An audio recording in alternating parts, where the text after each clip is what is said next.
install these metal pipe flashings on the plumbing pipe.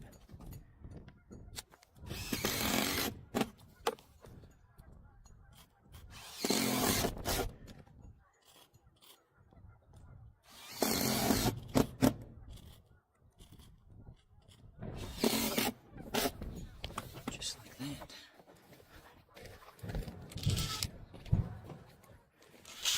I'll start my screw in the inside the corner of a rib if it lands on a rib. Suck it tight down in there.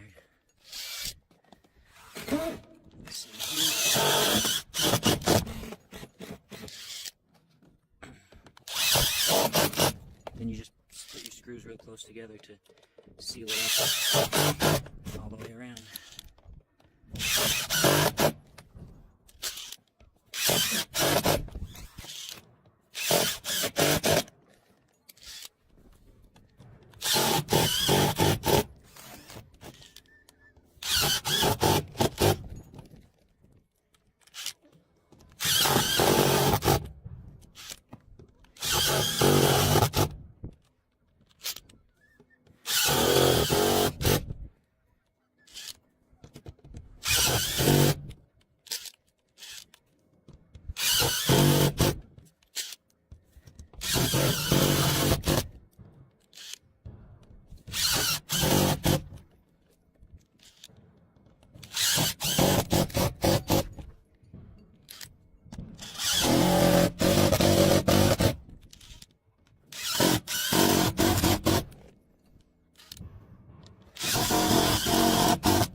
And that's how you do it.